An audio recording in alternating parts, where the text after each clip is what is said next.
tapi ia selalu merasa kurang, maka ia tidak pernah cukup. Posisinya sudah kaya, tapi ia masih merasa miskin, maka ia pun selalu miskin. Imam Ghazali rahimahullah memberikan contoh yang indah. Perjalanan hidup manusia sama dengan naik kapal laut yang besar menuju pulau bernama akhirat, mencapai pantai surga bahagia. Kapal ini akan singgah di satu pulau bernama dunia. Para penumpang diperbolehkan turun, tapi sebelumnya diingatkan lebih dahulu bahwa ini cuma sekedar tempat transit. Di dunia, di pulau yang bernama dunia, para penumpang boleh mengambil apa yang memang diperlukan untuk bekal dalam perjalanan. Tapi jangan lupa bahwa kapal akan melanjutkan perjalanan menuju kepulauan akhirat yang kekal dan abadi. Maka turunlah para penumpang ke pulau yang bernama dunia ini. Macam-macam tingkah lakunya ketika mereka menjejakkan kaki ke pulau dunia. Ada yang tetap sadar kepada pesan nakoda. Dia turun ke pulau yang bernama dunia, yang hijau, ranau, indah, memikat, mempedaya, mempesona. Tapi ia tetap sadar, ini cuma tempat transit. Ini cuma tempat persinggahan sementara. Bukan ini tempat yang akan saya tuju. Kapal akan segera berangkat. Saya harus bersiap-siap. Diambilnya apa yang diperbolehkan di pulau bernama dunia sebagai bekal menuju perjalanan akhirat. Dan setelah itu dia segera kembali ke kapal untuk melanjutkan perjalanannya. Ada pula penumpang yang lalai. Ketika turun ke pulau bernama dunia ini, ia lupa kepada pesan sang nakoda. Ia terpedaya oleh hijau ranaunya kepulauan dunia. Ia terpikat oleh gemerlapnya kehidupan dunia. Sibuklah seluruh waktunya untuk mengambil segala yang ada di kepulauan dunia ini. Ia menyangka bahwa ia sudah sampai kepada tujuan yang sebenarnya. Dikala peluit kapal berbunyi, pertanda kapal akan segera berangkat, rupanya baru sadar dia bahwa ini bukan tujuan yang sebenarnya. Ia berusaha kembali ke kapal, walaupun masih bisa ikut naik kapal, tapi sayang tempatnya sudah ditempati oleh orang lain.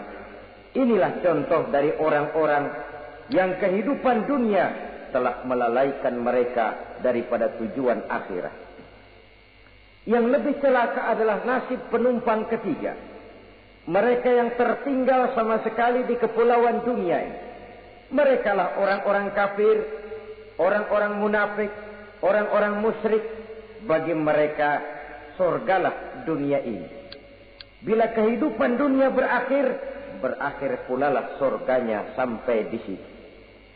Ia menyangka sudah sampai kepada terminal akhir, padahal cuma sekedar halte, tempat di mana kapal singgah sebentar saja untuk melanjutkan perjalanan menuju kepulauan akhirat yang kekal dan abadi. Saudara-saudara kaum muslimin rahimakumullah, orang-orang yang sadar bahwa dunia cuma sekedar satu tempat transit, maka kesadaran itu menggugah dia kepada keyakinan terhadap kalimat inna lillahi wa inna ilaihi raji'un. Segalanya datang dari Allah, segalanya akan kembali kepada Allah. Tidak ada yang dibawanya saat ia terlahir ke alam dunia ini, dan tidak akan ada yang dibawanya kembali saat ia keluar meninggalkan alam dunia ini, kecuali iman dan amal soleh yang dikerjakannya di dalam kehidupan kita. Bukan bakhil yang menyebabkan orang cepat jadi kaya. Bukan pemurah yang menyebabkan orang jatuh miskin dan bangkrut. Tetapi kesadaran bahwa segalanya datang dari Allah, segalanya akan kembali kepada Allah, akan membuat kita walaupun memiliki harta dan benda, tapi ia tidak berurat dan berakar di dalam hati. Abghadul bukhala, kata Allah, aku benci kepada orang-orang yang bakhil. Kadang-kadang jangankan untuk orang lain, untuk kepentingan agama, dirinya sendiri saja tidak bisa menikmati kekayaannya. Kaya dia sebenarnya, tapi dia tidak sadar akan kekayaannya. Lebih celaka lagi, dia tidak tahu untuk apa kekayaan itu akan dipergunakan. Lahirnya mazhab materialisme, hidup serba cukup, serba ada, seperti yang kita lihat di negara-negara yang makmur, di Eropa bagian barat misalnya. Keluarga-keluarga jet set yang akhirnya bingung karena kebanyakan harta. Kalau kita di timur umumnya bingung karena tidak punya harta. Di sana orang bingung karena kebanyakan harta, mau diapakan harta itu. Akhirnya timbullah gaya hidup yang aneh-aneh. Membentuk klub-klub nudis terlepas dari pergaulan dunia ramai. Bergerombol tidur di goa-goa. Padahal rumahnya macam istana, kamarnya 37, ada kolam renang, ruangan ber-AC. Kemana pergi mobil sejumlah keluarga. Dari merek-merek yang mewah, keluaran mutaakhir. Tidak puas mobil punya kapal pesiar, kapal laut. Tidak cukup kapal laut punya kapal pesawat terbang pribadi. Apa yang dimau uangnya bisa bicara. Tapi akhirnya lalu sampai kepada titik jenuh. Sampai kepada yang namanya frozen emotional attitude. Dan sikap bakhil inilah yang pada akhirnya mendorong seseorang untuk sampai kepada tingkat yang disebut tamak, rakus, serakah. Dan mental semacam ini tidak hanya membahayakan bagi pribadi yang punya watak, tapi juga bagi lingkungan, bagi masyarakat. Bahkan dalam skopnya yang luas, bagi pertumbuhan suatu bangsa, bagi pertumbuhan suatu negara. Sikap-sikap tamak, rakus, serakah, mau menang sendiri, mau kuasa sendiri, mau basah sendiri, mau kaya sendiri, persetan dengan orang lain, adalah sikap-sikap yang tidak saja bertentangan dengan ajaran agama kita, tapi juga bertentangan dengan falsafat dasar kehidupan bangsa kita, yakni Pancasila. Saudara-saudara kaum muslimin rahimakumullah. Lawanannya kemudian Allah menyatakan, wa bughdi lil ghaniyil bakhil asyad. Aku benci kepada orang yang bakhil, tapi aku lebih benci lagi kepada orang-orang kaya yang bakhil. Kalau orang miskin pelit, barangkali masih orang berkata pantaslah dia tuh pelit, miskin. Tapi kalau kaya, bakhil, kaya, pelit, rasanya orang menyayangkan. Apa saja dia punya, tapi bakhil, pelit, tidak sadar bahwa itu adalah amanah Allah yang satu saat akan dimintakan pertanggungan jawab di padang mahsyar nanti. Inilah golongan pertama yang dibenci oleh Allah Subhanahu wa ta'ala. Golongan yang kedua, abghadul mutakabbirin. Aku benci kepada orang-orang yang sombong. Baik sombong oleh karena kekuasaan, kekuatan, wewenang, jabatan. Baik sombong oleh karena ilmu pengetahuan, skill, keahlian, kemampuan. Baik sombong oleh karena harta benda dan kekayaan.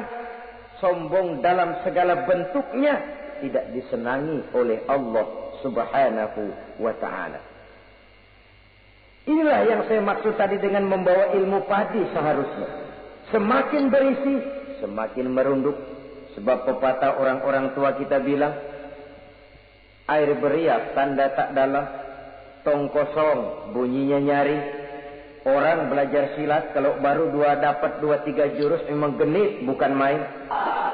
Sesuatu yang barangkali sudah lumrah dalam kehidupan. Tapi yang diajarkan oleh agama, abghadul mutakabbirin. Aku benci kepada orang-orang yang sombong. Al-Quran syarat dengan contoh-contoh baik dari perjalanan sejarah baik dari perjalanan para hidup para nabi dan para rasul, seluruhnya merupakan tamsil, contoh dan ibarat bagi kita bersama.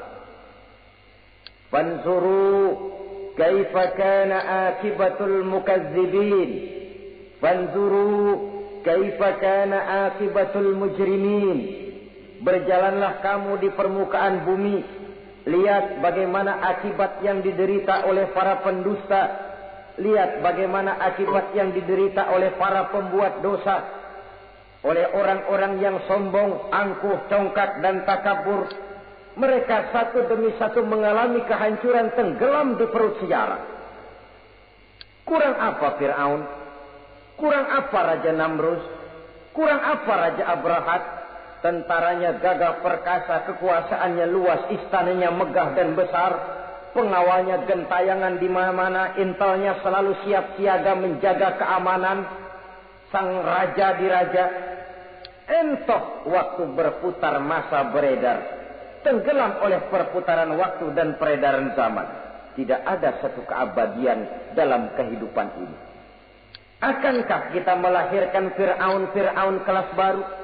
Namrud di zaman modern, Abrahat gaya kini, yang semakin berada di puncak kekuasaan semakin lupa diri dan lupa daratan, menjadi orang yang hanya mau benar sendiri, adil sendiri, makmur sendiri, tidak peduli menari di atas bangkai dan penderitaan orang lain. Akankah kita melahirkan korun gaya baru yang sombong oleh karena harta kekayaan yang berlipat ganda?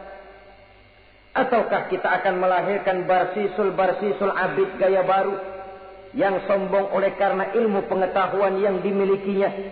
Marilah kita menyadari al-mutakabbir huwa Allah. Yang pantas, boleh dan sombong, wajar untuk sombong, cuma Allah subhanahu wa ta'ala. Abghadul mutakabbirin, aku benci kepada orang-orang yang sombong.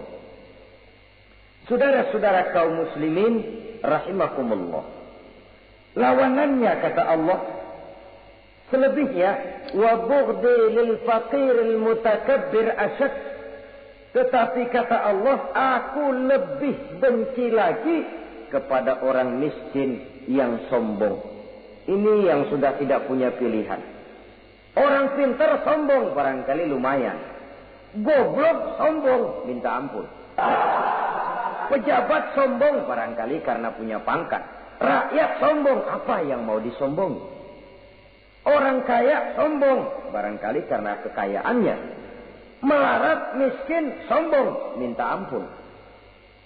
Sebab itu kata Allah, aku benci kepada orang-orang sombong, tapi aku lebih benci lagi kepada orang-orang miskin yang sombong. Hadis qudsi ini tentu saja memberikan satu kesadaran rohani yang paling dalam pada kehidupan kita setiap pribadi muslim. Bahwa kita sejauh yang bisa kita lakukan hanyalah berusaha, berbuat. Kita terikat oleh sunnatullah, kata kita orang beragama. Hukum alam, kata para ahli alam. Natural of law, katanya. Tapi di sebalik itu, sesungguhnya segala hasil usaha, kepastian dan ketentuannya hak prerogatif dari Allah subhanahu wa ta'ala. Sehingga pada puncaknya kita akan sampai kepada penjujur, la haula wa la quwwata illa billah. Tidak ada daya kita, tidak ada kekuatan kita kecuali apa yang memang telah diberikan Allah. Dialah sumber daya, sumber gerak, sumber seluruh kekuatan. Dan kita manusia hanya mencapai itu kalau dikaruniai oleh Allah subhanahu wa ta'ala. Sewajarnya, makin bertambah ilmu, makin sadar kita akan kebodohan kita. Seperti yang diucapkan oleh Al-Imam Syafi'i rahimahullah, setiap tambah ilmuku, bertambah taulah aku akan kebodohanku.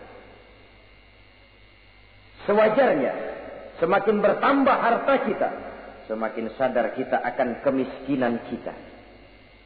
Semakin bertambah tinggi pangkat dan jabatan kita, semakin sadar kita dari mana kita datang, kemana kita akan pulang, dan di mana kita akan sekarang. berada sekarang. Dengan kata lain, ilmu itu, harta itu, pangkat dan kedudukan itu sesuatu yang perlu dan perlu. Tapi bukan sebagai tujuan. Semuanya cuma sekedar alat. Tujuannya apa? Jangka panjang di akhirat untuk mencapai ridho Allah. Jangka pendek di dunia ini harus menjadi rahmatan lil alamin. Bagaimana ilmu itu jadi rahmah bagi lingkungan. Bagaimana kekuasaan itu jadi rahmah bagi lingkungan. Bagaimana harta itu jadi rahmah bagi lingkungan. Berfungsi sosial untuk kebersamaan di dalam kehidupan ini. Saudara-saudara kaum muslimin rahimakumullah. Inilah golongan kedua yang dimurkai oleh Allah Subhanahu wa ta'ala. Golongan yang ketiga, abghadul fasaq.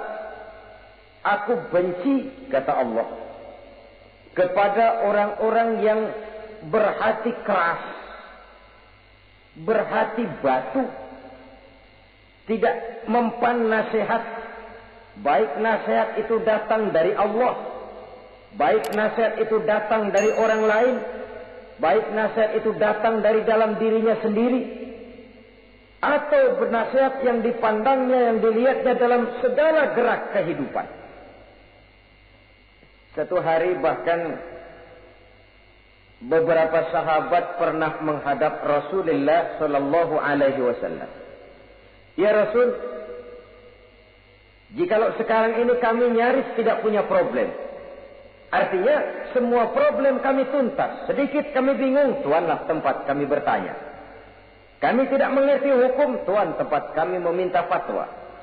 Kami ingin mendapat petunjuk, kepada Tuan kami mengadu. Tapi nanti kalau satu saat Tuan telah berangkat meninggalkan kami ya Rasulullah, menghadap Allah Subhanahu wa ta'ala, tinggallah kami hidup tanpa bimbingan Tuan. Kemana lagi kami harus minta nasihat? Baginda Rasul senyum. Kemudian beliau menjawab, taraktu lakum nasihataini. Kamu tidak usah khawatir. Kalaupun pada satu saat nanti aku berangkat meninggalkan kamu semua, kembali menghadap Allah Subhanahu wa ta'ala, kamu tidak perlu bingung. Tempat kamu minta nasihat ada, tempat kamu bertanya ada, tempat kamu minta fatwa dan kepastian hukum ada. Taraktu lakum nasihataini. Aku tinggalkan untukmu dua macam nasihat. Pertama, yang aku tinggalkan kepadamu itu nasihat yang pandai bicara. Yang kedua, yang aku tinggalkan kepadamu itu nasihat yang diam saja. Sahabat lalu bertanya, kalau nasihat yang bisa bicara itu apa ya Rasul? Beliau menjawab, Al-Quranul Karim. 6.666 ayat, 30 juz, 114 surah, seluruhnya nasihat bagi umat Islam. Apapun yang akan kau kerjakan, kemanapun kau akan pergi, bertanyalah kepada Al-Quran, minta nasihatnya. Bertanya langsung? Tentu tidak. Bertanya kepada Al-Quran artinya fas'alu ahla dzikri in kuntum la ta'lamun. Jikalau kamu memang tidak mengerti, bertanyalah kepada yang mengerti.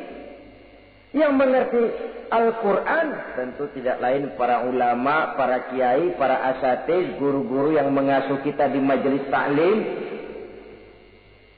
Nasihat yang pandai bicara, Al-Quranul Karim. Kemanapun saja kaki akan kita langkahkan, ke arah manapun bumi yang akan kita tuju, mintalah lebih dahulu nasihat Al-Quranul Karim. Usaha apapun yang akan kita lakukan, mintalah nasihat kepadanya. Itu nasihat yang pandai bicara. Lalu sahabat bertanya lagi, kalau nasihat yang diam saja itu apa ya Rasul? Beliau menjawab, nasihat yang diam saja itu maut. Diam saja dia, tidak bicara, tapi pasti datangnya. Dan itu jadi nasihat. Kalau sekarang kau menyolatkan orang lain, apa tidak mungkin besok kau disolatkan orang? Kalau hari ini kau antar jenazah temanmu ke liang lahat, entah tahun depan, bulan depan, minggu depan, entah 5-10 tahun yang akan datang, bukankah kau yang akan diantar ke liang lahat? Kau tengoklah temanmu itu. Matanya masih ada tapi sudah tidak sanggup lagi melihat. Jangankan melihat, digerakkan saja pun sudah tidak bisa. Telinganya belum kemana-mana tapi sudah tidak mampu lagi mendengar. Kakinya masih cukup tapi sudah tidak mampu untuk dipakai berjalan. Tangannya masih ada tapi tidak ada lagi yang bisa dipegangnya. Apa yang kurang kalau sudah demikian? Kau tumpuk harta kekayaan untuk 7 turunan. Kau sangka kau tidak akan mati karena itu. Kau ingin selalu berada di puncak padahal hidup ini mendaki dan menurun. Ini seluruhnya merupakan nasihat. Orang yang hatinya keras tidak mempan nasihat yang datang dari Allah, Quran dan maut. Nasihat yang datang dari orang lain. Kadang-kadang diberikan nasihat, lebih pandai dia berkilah, lebih pandai dia berkelit, lebih pandai dia berjawab. Orang yang memberi nasihat baru bicara 1, dia sudah 10. Nasihat yang datang dari orang lain tidak juga bisa menyentuh hatinya. Atau nasihat yang timbul dari dalam dirinya sendiri. Kulit yang mulai berkerut, uban yang mulai bertabur, gigi yang permisi satu demi satu. Itu kan seluruhnya merupakan nasihat. Tapi orang yang hatinya keras, kasar, istilah kita barangkali sudah kulit badak, muka tembok, kuping kebo, masuk dalam golongan khatamallahu ala qulubihim. Allah sudah tutup cap, Allah stempel hati mereka, tidak masuk lagi nasihat. Na'udzubillah summa na'udzubillah. Beruntung kita kalau oleh Allah ini diberikan hati yang lembut, peka, mudah menerima kebenaran, tidak tertutup terhadap kebenaran. Walaupun kebenarannya itu datang dari seorang budak yang hitam legam. Karena memang agama mengajarkan khuzil hikmata wa la yadurruka min ayyi wi'ain kharajat. Ambillah hikmah, ambillah kebenaran, tidak usah terlalu kau pedulikan dari mana sumbernya. Asal itu merupakan kebenaran, jadikan sebagai nasihat di dalam kehidupan.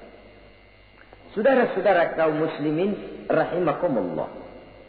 Rugi dan celaka kita kalau sampai diberikan hati yang keras, kasar, masuk dalam qaswatul qalbi, hati yang kasar, keras, tidak mempan nasihat apapun. Kalau kadang-kadang masuk telinga kanan, keluar lagi telinga kiri, tidak pernah singgah di lubuk hatinya walau sebentar sekalipun, tidak pernah transit, atau kalaupun transit seperti air di daun talas, mudah bergoyah ke kiri dan ke kanan. Allah benci kepada orang-orang yang hatinya keras. Selanjutnya, wa bughdhi lisaykhil fasik asad.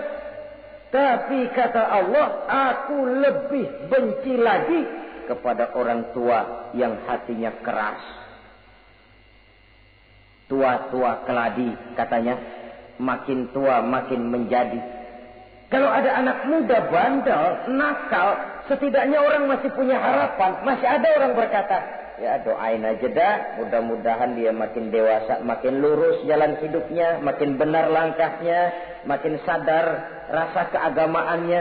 Masih ada ucapan seperti itu. Tapi kalau sudah tua, malah makin gila, orang sudah habis harapan.